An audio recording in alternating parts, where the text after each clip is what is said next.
에서 살펴보았던 야곱에 대한 말씀을 이어서 함께 생각해 보려고 합니다. 야복강 나루토에서 하나님을 만난 이후에 야곱의 인생에 어떤 변화가 생겼다는 것을 우리는 성경을 통해서 찾아볼 수가 있습니다. 하나님을 만난 이후에 여러분 더 이상 이전에 야곱이 아니었습니다. 야복강에서 하나님을 만나고 하나님의 손에 붙들림 바 된 이후 야곱은 깨달았어요. 뭘 깨달았느냐? 자신의 인생을 돌아볼 때에 지금까지 이 모든 것이 하나님의 은혜였다는 사실을 비로소 그가 깨달았다는 것입니다. 그래서 형 에서를 만난 다음에 여러분 형과 만나는 그 장면 가운데 야곱이 여러분 말을 할 때에 그의 입술에서 가장 많이 등장하는 단어가 뭐냐면 은혜라는 단어랍니다. 은혜. 우리가 5절에 보게 되면 야곱이 형 에서를 만난 후에 자기 자식들을 소개하는 장면이 나오는데 우리 5절을 다 같이 한번 읽겠습니다. 시작.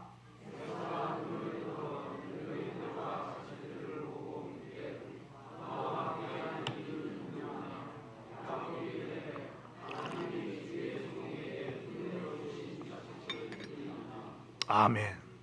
형에게 자기 자식들을 소개하면서 뭐라고 말하냐면 하나님께서 종에게 은혜로 주신 자식들입니다. 이렇게 말했다는 거. 야곱은 자기 자식을 형에게 이야기할 때에 자식들을 자신의 소유가 아니라 하나님께서 나의 가정에 은혜로 주신 뭐다? 선물이라고 이야기하고 있어요. 그렇게 믿었어요. 그렇게 고백하고 있어요.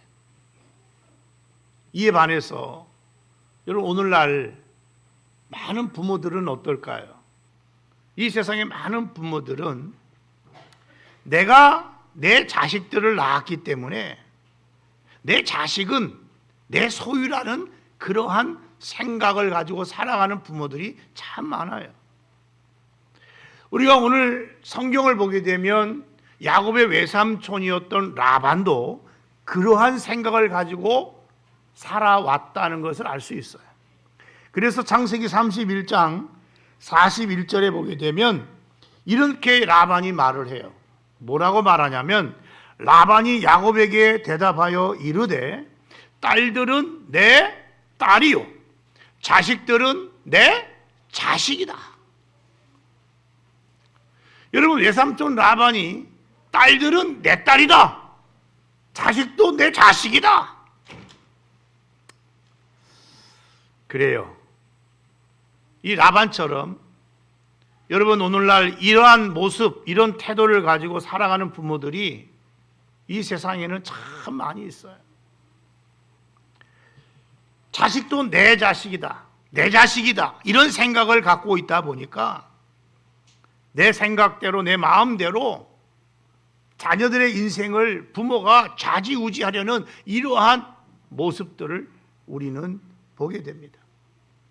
과연 그럴까요? 그렇지 않습니다. 여러분 자녀는 내가 낳았지만 나의 소유가 아닌 것입니다. 야곱이 말한 것처럼 하나님께서 우리의 가정에 은혜로 주신 선물입니다. 믿습니까? 믿습니까? 우리의 자녀는 내 것이 아니라 하나님께서 그 영혼을, 그 아이를 내게 잠시 맡겨주신 거예요. 내 것이 아니기 때문에 부모라고 해서 자식들을 내 마음대로 해서는 안 되는 거죠. 주님이 원하시는 대로 쓰임을 받도록 그러한 인생이 되도록 우리의 자녀들을 여러분 하나님이 맡겨주셨기 때문에 그렇게 키워야 되는 거예요. 그러니까 여러분 우리의 자녀를 어떻게 키워야 되느냐? 하나님의 자녀로 키워야 돼. 내 자식이 아니라 누구의 자녀라고요? 그렇지요. 하나님의 자녀. 하나님이 우리 가정에 하나님의 자녀를 나에게 뭐 한 것이다? 맡겨주신 거예요. 그러므로 우리는 그 자녀들을 하나님의 자녀답게 키워야 되는 거예요. 믿습니까? 때문에 주님이 언제든지 쓰시겠다고 하면 내 자녀를 주님께 내드려야 돼요. 왜? 내 자식이 아니기 때문에. 하나님의 자녀이기 때문에 그런 거예요. 하나님이 나에게 잠시 맡겨준 하나님의 자녀이기 때문에 그런 것입니다. 여러분, 한나를 보세요. 한나가 어떻게 사무엘을 낳았죠? 눈물의 기도를 통해서 정말 어렵게 힘들게 낳은 아들 아닙니까? 그럼에도 불구하고 한나는 그를 하나님 앞에 들여서 일평생 하나님의 위대한 선지자, 이스라엘의 민족 지도자로 여러분 쓰임받도록 하였다고 성경은 말씀하고 있잖아요. 야곱의 경우를 보게 되면 야곱은 자식만이 아니고 그는 이렇게 말합니다. 나의 모든 소유 역시 하나님의 은혜로 주어진 것이다. 11절에 보게 되면 야곱은 형에게 예물을 받도록 강권하면서 그가 오늘 이렇게 부유하게 부자가 된 것 역시 하나님의 은혜였다고 말하고 있어요. 여러분 11절 상반절을 다 같이 읽겠습니다. 시작.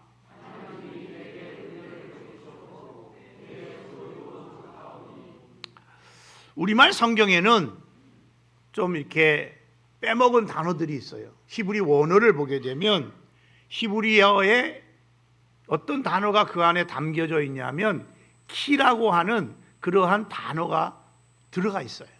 이 키라는 단어는 어떤 뜻을 담고 있냐면 왜냐하면 그런 뜻이에요. 그러니까 왜 나의 소유가 족하게 되었는가 하면은 하나님의 은혜 때문이었다. 그런 말인 거예요. 여러분, 지금 야곱은 내가 가지고 있는 이 모든 것이 하나님의 은혜로 내게 주어지게 되었다고 고백하고 있다는 말씀이지요. 물론 우리 소유는 분명히 내가 노력한 대가의 결과 맞습니다. 야곱의 경우도 그 많은 재산을 얻기 위해서 20년 동안 그는 외삼촌 라반의 집에서 피땀 어린 수고를 했죠. 여러분, 외삼촌이 야곱을 쫓아왔을 때에 야곱이 외삼촌에게 뭐라고 말을 하지요? 창세기 31장 40절을 다 같이 한번 읽겠습니다. 시작.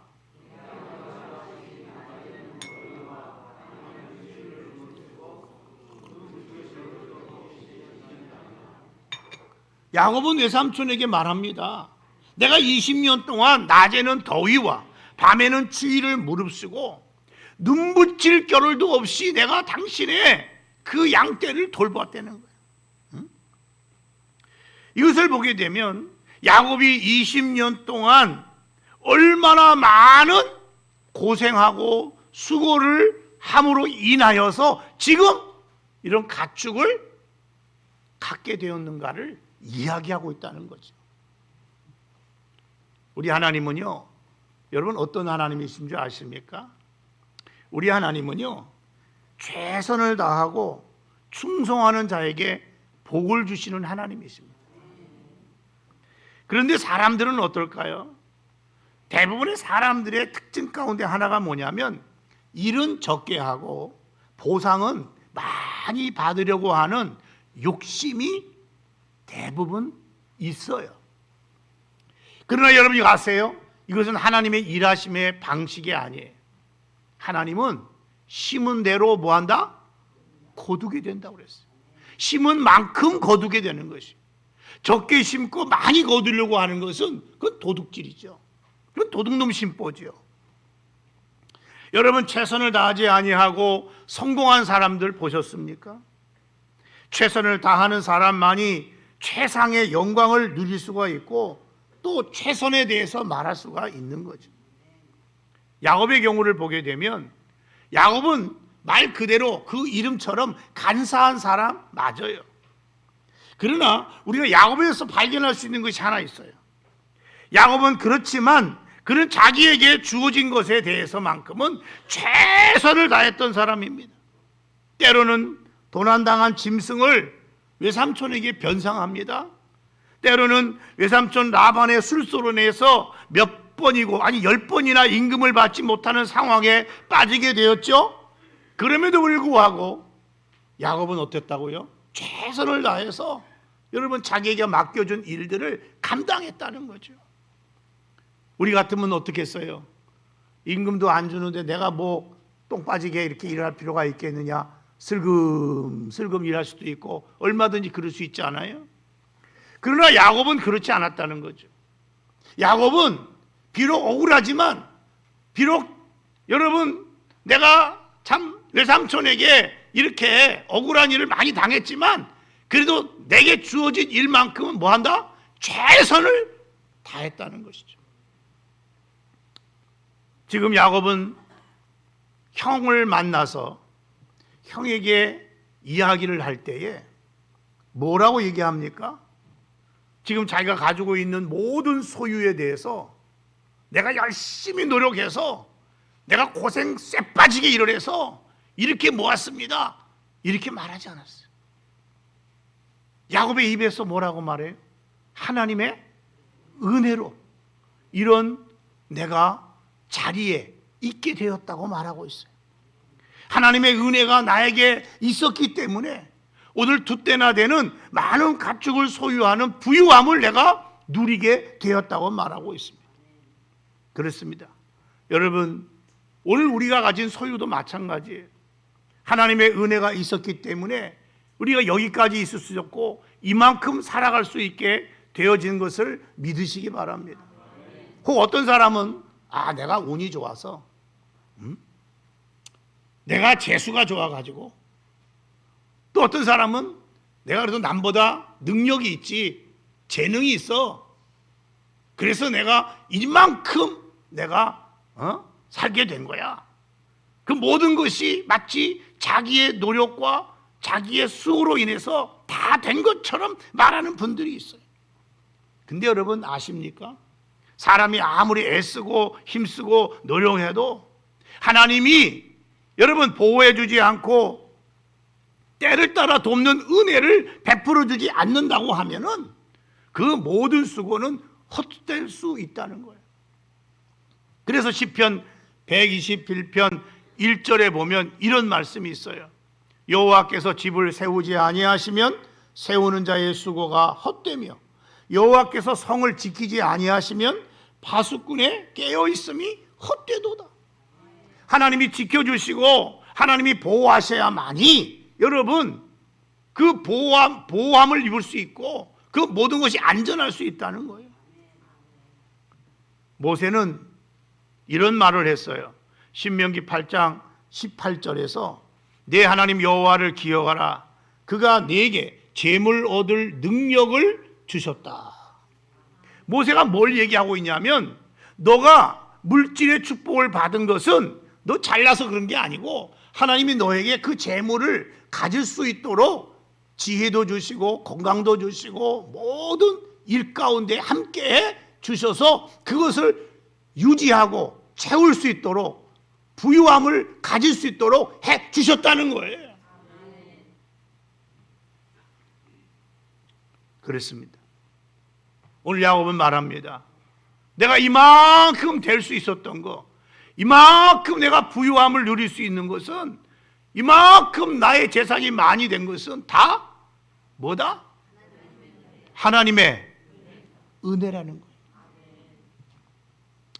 그는 야복강 나루토에서 하나님을 만난 이후에 자신의 이 모든 것들이 알고 보니까 나의 노력만 가지고 된 것이 아니고 하나님의 은혜였다는 것을 알았어요.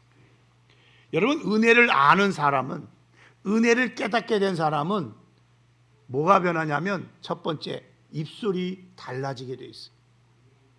우리가 은혜를 받게 되면 첫째로 보는 것이 달라지는데 관점이 달라져요. 다시 말하면 이 세상을 바라볼 때에 우리가 어떤 것을 볼 때에 육신의 눈으로 보는 것이 아니라 믿음의 눈으로 보게 된다는 거예요. 믿습니까? 그래서 야곱이 형 에서를 볼 때에 10절에 보게 되면 이렇게 표현하지요. 내가 형님의 얼굴을 배운 즉 하나님의 얼굴을 배운 것 같다고. 여러분, 야곱이 자기 형에 대해서 어떤 생각을 가지고 있었어요? 형이 나를 만나면 죽이려고 할 것이다. 원수 같은 존재로 나를 생각할 거 아니냐. 그 형이 두려웠어요. 그런데 지금 야곱이 뭐라고 얘기해요? 내가 형을 배운 즉 하나님의 얼굴을 보는 것과 같습니다. 관점이 달라졌어요. 생각이 달라졌어요. 말이 달라졌어요. 여러분, 다니엘 기도회 때 여러분 강사로 나오신 분이 그런 말을 했지요. 내가 산에 가서 기도하고 은혜 받고 내려올 때에는 내가 올라갈 때와 내려갈 때에 여러분 상황이 달라졌다는 거예요. 올라갈 때는 나무가 그냥 나무고 물이 그냥 물이고 새가 그냥 새고 그랬는데 은혜 받고 내려오다 보니까 나무가 나를 보고 방긋이 웃는 것 같고 물소리가 하나님을 찬양하는 소리 같고 새들이 노래하는 것이 나를 향해서 축하해 주는 노래처럼 들려지더라. 할렐루야. 보는 눈이 달라지고 여러분 관점이 달라지고 생각이 달라지는 거예요. 똑같은 것을 봤는데 여러분 똑같은 게 아니에요. 여러분 어떻게 보느냐? 여러분 육신의 눈으로 보는 것과 믿음의 눈으로 보는 것은요 반드시 다르게 되어 있어요. 그래서 10명의 정탐꾼들은 육신의 눈으로 보고 우리는 그 땅에 못 들어가. 그들에게 우리는 메뚜기 같은 존재야. 믿음의 눈으로 보았던 여러분 여호수아와 갈렙은 아니다. 그들은 우리의 밥이야. 우리가 올라가서 그 땅을 취하자. 왜 똑같은 것을 봤는데 왜 그 말이 다릅니까? 왜 그 생각이 다릅니까? 거기에는 은혜가 있느냐 없느냐, 하나님이 함께 하시는 믿음이 있느냐 없느냐. 육신의 눈으로만 바라보게 되면 부정적인 결론을 내리지만 여러분 하나님의 은혜가 함께하고 믿음의 눈으로 바라보면 저들은 우리의 밥이다. 우리는 능히 취하자. 여러분 담대함 그리고 확실한 믿음 안에서 승리할 수 있다는 자신감을 갖게 되는 줄을 믿으시기 바랍니다. 여러분 지금 야곱이 형에게 한 말은 아부의 말이 아니에요. 은혜의 눈으로 본 고백인 거예요. 그 다음에 입술의 언어가 달라져요. 오늘 본문의 말씀 보게 되면 은혜라는 말이 반복적으로 사용되고 있죠. 5절에도 은혜, 8절에도 은혜, 10절에도 은혜, 11절에도 계속해서 은혜라는 말이 나와요. 하나님의 은혜입니다. 하나님의 은혜로 주신 거예요. 모든 것이 하나님의 은혜입니다. 야곱의 입에서 은혜라는 말이 떠나지 않고 있어요. 여러분 진정한 은혜를 체험한 사람들은 은혜 없이는 살아갈 수가 없구나 깨닫게 되는 줄 믿으시기 바랍니다. 하나님의 은혜가 얼마나 귀한가를 알게 된다고 말이에요. 저는 우리 동북교회 성도들이 하나님의 은혜를 아는 자들이 되기를 주의 이름으로 축복합니다. 아니 아는 것만이 아니라 그 은혜를 체험하는 성도, 그 은혜 속에서 강한 하나님의 사람들이 되기를 주님의 이름으로 축원합니다. 여러분 사도 바울이 그 믿음의 아들인 디모데에게 편지할 때에 디모데후서 2장 1절에 보면 이렇게 말했어요. 너는 그리스도 예수 안에 있는 은혜 가운데서 강한 자가 되어라. 여러분 믿음의 아들에게 요청한 게 뭐예요? 은혜 안에서 어떤 자가 되라? 강한 자가 되라는 것입니다. 우리가 다른 것으로도 우리가 강할 수 있습니다만은 바울은 깨달았어요. 그리스도 예수 안에서 강한 자가 되는 것이 참 중요하다. 왜? 여러분 그리스도인들이 가장 강할 때가 언제인 줄 아세요? 은혜 받을 때입니다. 하나님의 사람은 은혜를 알고 은혜를 받을 때에 그 사람은 세상이 감당할 수 없는 자가 되는 줄 믿으시기 바랍니다. 은혜를 알게 되는 자는 죽음을 두려워하지 않아요. 핍박도 순교도 두려워하지 않아요. 우리 집사람의 여러분 그 할아버지 그 친척들 중 14명이 순교를 당했잖아요. 순교제에 가서 순교당한 사람들을 땅을 파서 살펴보니까 여러분 죽창에 머리가 찔리고 가슴이 찔리고 총알이 박히고 도끼로 내리쪄가지고 여러분 죽은 그 모습들을 보게 됐다는 거예요. 그들은 그 죽음 속에서도 두려워하지 않았어요. 믿음을 지켰어요. 순교를 감당했어요. 어떻게 그들이 그와 같은 삶을 살며 순교할 수 있었겠습니까? 하나님의 은혜였던 줄로 믿습니다. 하나님의 은혜가 그들을 강권하지 않았다면 여러분 순교할 수 있을까요? 저는 없다고 봐요. 저는 없다고 봐요.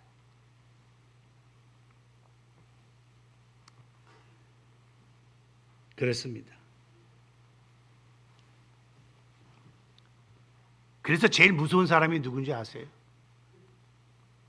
그리스도의 은혜 안에서 강한 사람이에요. 옆에 사람 이렇게 말합시다. 예수 안에서 강한 자가 됩시다. 할렐루야. 이제 야곱은요, 하나님의 은혜가 없이는 살 수 없는 그런 사람이 된 거예요. 그래서 그 입술에요 계속해서 하나님의 은혜라는 말이 떠나지가 않아요. 그 입술에 하나님의 은혜가 아주 충만해서 머금어서 말만 하면 뭐가 나와요? 은혜, 은혜. 오늘날도 여러분 보게 되면요, 하나님의 은혜를 받은 사람, 하나님의 은혜 안에 사는 사람은요, 만나보면 알아요. 얘기해보면 알아요. 그들의 입에서 나오는 말이 뭐예요? 모든 것이 하나님의 은혜입니다. 믿습니까? 은혜를 받은 사람들은, 은혜를 아는 사람들은, 은혜를 체험한 사람들은, 은혜의 중요성을 아는 사람들은 은혜가 그 입에서 떠나지 않아. 두 번째로 여러분 야복강 나루토에서 아침을 맞이했던 이 야곱에서 또 하나의 변화된 모습을 찾아볼 수 있는데, 그것은 무엇이냐면 야곱은 모든 소유욕으로부터 해방되는 그런 변화를 갖게 됐다는 거예요. 원래 야곱이라는 사람은 어떤 사람이죠? 그는 움켜주는 사람이었어요. 누구보다 욕심이 많은 사람이었어요. 아니, 지고는 못 사는 사람이었어요. 오죽하면 어머니 뱃속에서 나올 때에 형의 발꿈치를 잡고 나왔겠어요. 우리 교회도 쌍둥이가 있지만은 제가 한번 물어보려다가 안 물어봤어요. 쌍둥이가 나올 때 한 놈이 다른 한 놈의 발꿈치를 붙잡고 혹시 나오지 않았냐? 여러분, 어머니 뱃속에서 나오기도 힘들어 죽겠는데 먼저 나오겠다고 발꿈치까지 잡고 나온 놈이 누구다? 그 야곱이야. 야곱이야. 네? 이걸 보게 되면 야곱이라는 사람은 보통 사람이 아니에요. 어릴 때부터 지고는 못 사는 사람이야. 그래서 팥죽 한 그릇에 장자의 명분을 여러분 사지도 않았어요. 형과 아버지 속이면서 축복이들 다 도둑질하고 가로챌 정도로 철저하게 자기밖에 모르는 이기주의적인 사람, 그가 누구요? 야곱이었어. 근데 여러분, 지금 야곱은 여러분 어제의 야곱이 아니에요. 우리 11절을 다 같이 한번 읽겠습니다. 시작.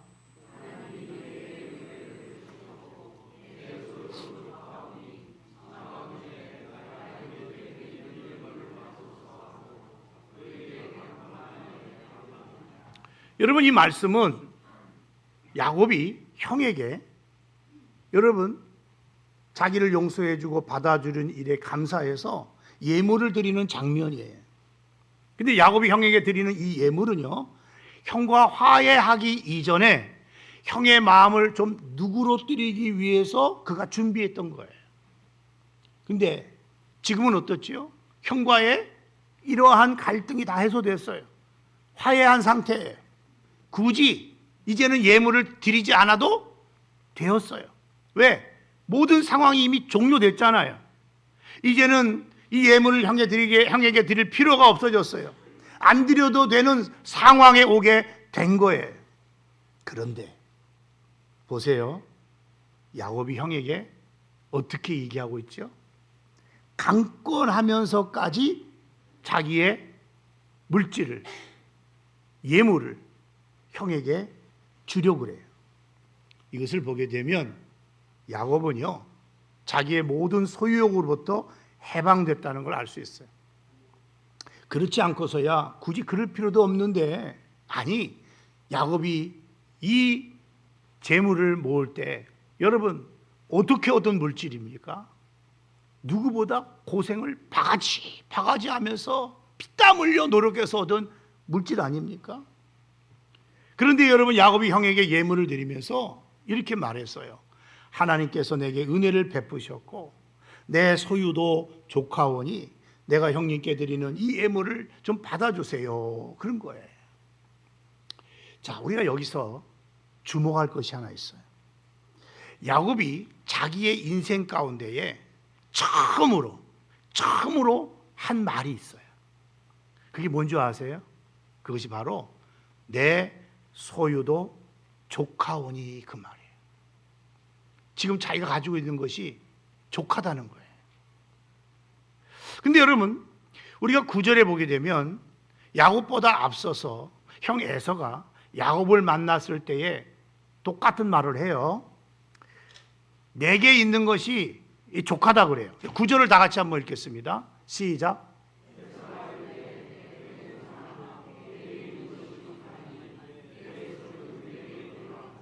지금 형 에서도 뭐라고 그래요?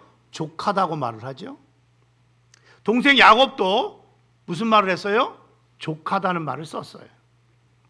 우리말로는 똑같이 족하다라는 해석 표현으로 번역을 했지만은 히브리 원어에 보게 되면 여기에 사용되는 단어가 좀 달라요. 에서가 사용하고 있는 족하다고 하는 말의 의미는 풍성하다라는 의미를 담고 있어요. 그러니까 나에게도 지금 많이 있단다. 내 자신에게도 재산이 넘칠 정도로 지금 충분히 많이 있으니 동생, 네가 주는 예물 나는 이제 필요가 없다. 그런 표현의 말이에요. 그런데 여러분, 야곱이 사용하고 있는 족하다라는 말은 좀 달라요. 여기에는 풍부하다는 의미를 가지고 있기는 하지만 그것보다는 어떤 의미를 더 담고 있는가 하면은 이것 외에 나는 모든 것을 가지고 있습니다 라고 하는 의미를 담고 있다는 거예요. 우리말 성경에는 모든이라는 단어가 빠져 있어요. 왜냐하면 무엇이기 때문이다 라고 하는 단어가 빠져 있어요. 여러분, 이 본문의 말씀을 히브리 말로 직역을 해보니까 이렇게 돼요. 왜냐하면 하나님이 내게 은혜를 베풀어 주셨으므로 나의 모든 것이 족하오니 청하건대 내가 형님께 드리는 예물을 받으소서, 그런 말인 거예요. 여러분, 지금 야곱이 뭐라고 얘기하냐면 나는 하나님으로부터 많은 은혜를 받아서 나의 모든 가진 것으로 족하다는 거예요. 그걸 얘기하고 있는 거예요. 다시 말하면 이제 나는 모든 것을 다 가진 자입니다. 그런 말이에요. 그러면 과연 그런가? 실제로 야곱이 모든 것을 가지고 있느냐? 아니에요.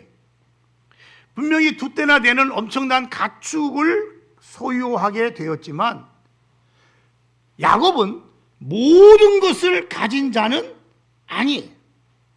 그럼에도 야곱은 형에게 뭐라고 말하고 있어요? 나는 모든 것을 가지고 있습니다 라고 고백하고 있다는 거예요. 자, 여기서 우리가 한번 주목할 것이 있어요. 여러분, 야곱 과거에 어떤 사람이라고 그랬죠? 아주 인색한 사람이에요. 과거에는 뭐니 해도 뭐니가 최고라고 생각하고 살았던 사람이 누구다? 야곱이었어요. 그는 부자가 되기 위해서 20년 동안 밤낮 가리지 아니하고 땀 흘며 여러분 수고에 수고를 아끼지 않았던 사람이었어요. 그런데 그가 야복강 나루토에서 하나님을 만나고 난 다음에 그 하나님 앞에 항복한 다음에 그의 뭐가 바뀌었느냐? 가치관이 바뀌었다는 거예요. 물질이 분명 필요하지만은 이제는 야곱은 그 물질이 자기 인생의 전부가 아니라는 사실을 깨달은 것입니다. 그래서 내가 하나님을 만나고 나니까 더 이상 물질이 나의 주인이 아닌 거예요. 이제는 물질에다가 초점을 맞추고 인생을 살아가는 그런 인생이 돼서는 안 되겠다. 하나님을 만나니까 물질은 그거는 순위로 따져서 이제는 저 뒤편에 쓴 거예요. 이제는 하나님의 은혜가 먼저라는 거예요. 믿습니까? 믿습니까? 그래서 그는 뭐라고 말하냐면 이제 나는 모든 것을 가진 자입니다. 여러분, 정말로 내가 하나님을 만나고 하나님을 소유하게 되면 우리는 모든 것을 가진 자가 되는 거예요. 믿습니까? 그래서 형에게 뭐라고 말합니까? 나의 것을 받아달라고 강권하고 있는 거예요. 자기의 것을 하나님 앞에 형에게 주기 위해서 받아달라고 강권하고 있는 거예요. 그 깍쟁이가, 그 인색한 놈이 자기의 것을 형에게 받아달라고 이제는 여기에 나는 목숨 걸고 사는 사람이 아니야. 하나님만 있으면 나는 모든 것을 가진 자처럼 난 살 수 있어. 하나님이 최고야. 야곱의 이 고백이 저 여러분의 고백이 되기를 주의 이름으로 축복합니다. 우리가 성경을 보게 되면 하나님의 사람들은 한결같이 야곱처럼 모든 것을 가진 자처럼 이 땅에서 살아갈 때에 당당하게 살아갔어. 다윗을 보세요. 시편 23편 1절에서 뭐라고 그랬죠? 여호와는 나의 목자시니 내게 뭐가 없으리로다? 부족함이 없으리로다.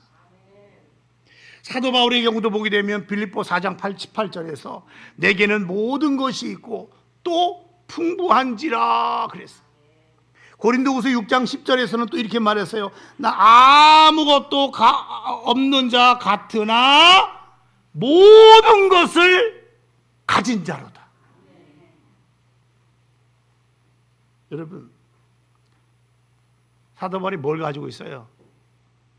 디모데후서 4장 13절에 보면 이 사도 바울 가진 거 없어요. 가진 거라고는 기껏해야 뭐요? 겉옷과 가죽으로 쓴 성경책 하나요. 그런데 뭐라고 말하고 있죠? 나는 모든 것을 가진 자다. 내게는 모든 것이 있다. 나는 풍부하다.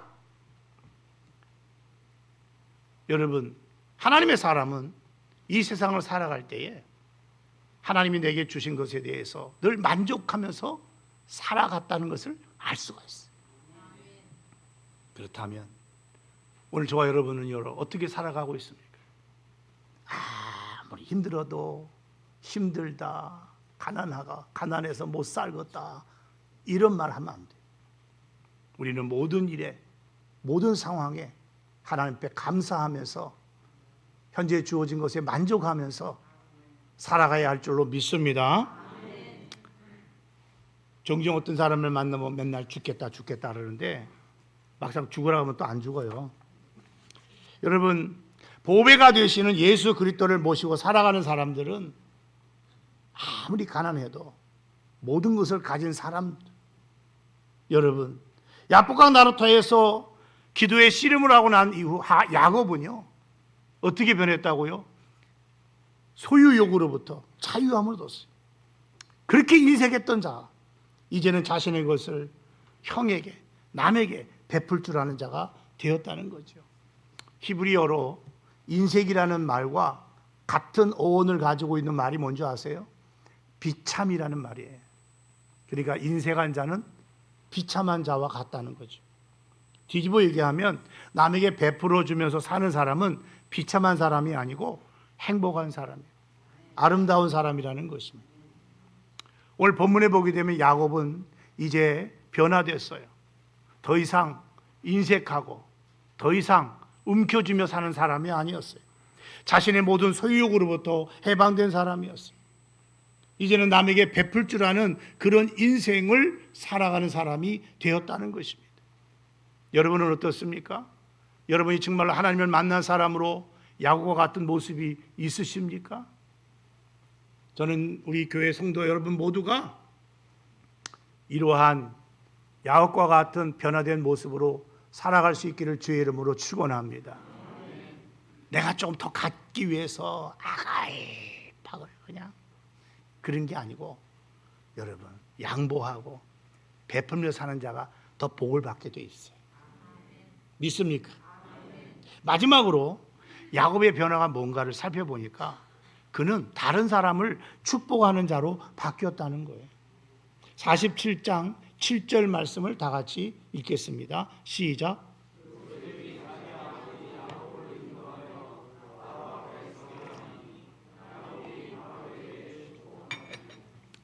여러분, 야곱의 11번째 아들이 요셉이죠. 요셉의 형들에 의해서 애굽을 팔려가게 됐잖아요. 근데 하나님이 함께 하셔서 애굽에서 국무총리가 되었어요. 그 아들 덕분에 야곱의 모든 식구들이 애굽에 내려가서 여러분 살게 됩니다. 그때 야곱이 애굽의 바로 앞에 서게 있어서 인사를 하게 되는데, 참 보세요. 왕궁에 들어가는 것도 쉽지 않은데 그 왕궁의 최고의 지도자, 권력자인 왕을 여러분 만나게 됐다는 거예요. 누구 덕에 만나게 됐느냐? 아들 요셉 덕에. 요셉 덕에. 그래서 왕 앞에 서게 되죠. 야곱은요, 하얀 머리에 백발의 노인으로서 다리는 쩔뚝거리면서 바로 왕을 만나게 됩니다. 그런데 야곱은 그 왕 앞에서 하나도 쫄지 아니하고 바로 왕을 어떻게 합니까? 축복하는 것을 보게 되죠. 야곱은 자신이 가문의 족장일 뿐 아니라 영적인 제사장으로서 여러분 바로 왕을 축복하는 장면을 우리가 오늘 본문 속에서 찾아볼 수가 있습니다. 여러분, 야곱은 나이가 들었어요. 백발의 노인이에요. 힘도 없어요. 다리는 절어요. 애굽 왕에게는 이방인이 아닙니까? 그러나 야곱은 자신이 어떤 존재인가, 나는 내 가문의 족장이요 영적인 제사장이기 때문에 여러분 담대하게 바로 왕을 축복해야 되겠다. 그리고 바로 왕을 축복했다는 거죠. 근데 우리가 주목할 것이 하나 있어요.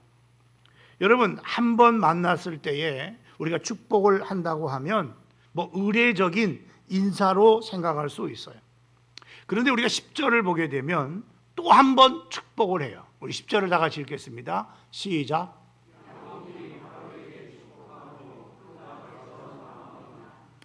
자, 처음 만났을 때에 야곱이 바로 왕을 축복했죠. 뭐 의례적으로 축복할 수도 있어요. 그런데 여러분, 또 성경을 보니까 바로 왕과 이제는 헤어지는 장면에서도 또다시 바로 왕에게 뭐 했다고요? 축복하고 나왔다고 성경은 기록하고 있어요. 처음 만났을 때도 축복해주고 헤어질 때도 축복해줬다는 거예요. 자, 이것을 보게 되면, 자, 야곱은 이제 사람을 만나게 되면 어떤 사람으로 바뀌게 되느냐? 축복해 주는 사람으로 바뀌었어요. 여러분, 축복하는 것이 야곱의 몸 안에 배었어요. 그에게 거룩한 습관이 생겼는데 누구를 만나든지 축복하는 사람이 되었다는 거예요. 할렐루야. 하나님의 사람은 어떤 사람이죠? 축복하는 사람인 줄 믿습니다. 하나님의 사람은 절대로 저주하는 사람이 아니에요. 과거 야곱은 축복받기 위해서 혈안이 됐던 사람이었는데 이제는 바꿔줬어요. 자기 자신이 하나님 앞에서 축복받는 것이 소원이 아니고 이제는 축복의 통로가 되어서 만나는 사람들에게 하나님의 이름으로, 주님의 이름으로 축복하는 자가 되었다는 거예요. 여러분, 하나님의 사람은 축복하는 사람이에요.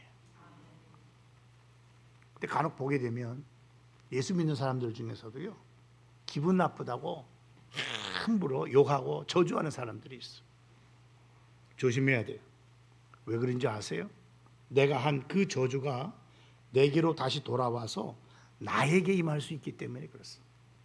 이 원리는 제가 여러 번 여러분들에게 말씀해 드렸죠. 우리가 저주할 대상이 있다면 그것은 오직 사탄, 마귀밖에는 없습니다. 하나님의 사람은 저주하는 사람이 아니고, 여러분, 욕하는 사람도 아니고 축복하는 사람이에요. 믿습니까? 우리는 언제나 만나는 사람들을 축복하는 사람이 되어야 됩니다. 믿습니까? 이것이 아예 몸에 배어야 됩니다. 누구를 만나든지 예수의 이름으로 축복하는 자가 되기를 주의 이름으로 축원합니다. 오늘 본문에 보게 되면 야곱은 하나님을 만난 후에 변화되었어요. 어떤 식으로 변화됐어요? 축복의 사람으로 바뀌어졌어요. 축복의 통로가 되었어요.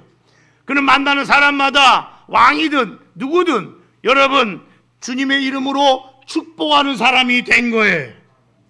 저는 우리 교회 모든 성도들이 올 한 해 야곱처럼 누구를 만나든지 여러분 예수의 이름으로 축복하는 삶을 살아갈 수 있고 축복의 통로로 살아갈 수 있기를 주님의 이름으로 축원합니다. 축원합니다. 그래서 만나면 뭐 하자? 좀 큰 소리로 다시. 만나면 좀 더 큰 소리로 다시. 만나면 할렐루야. 기도하십시다.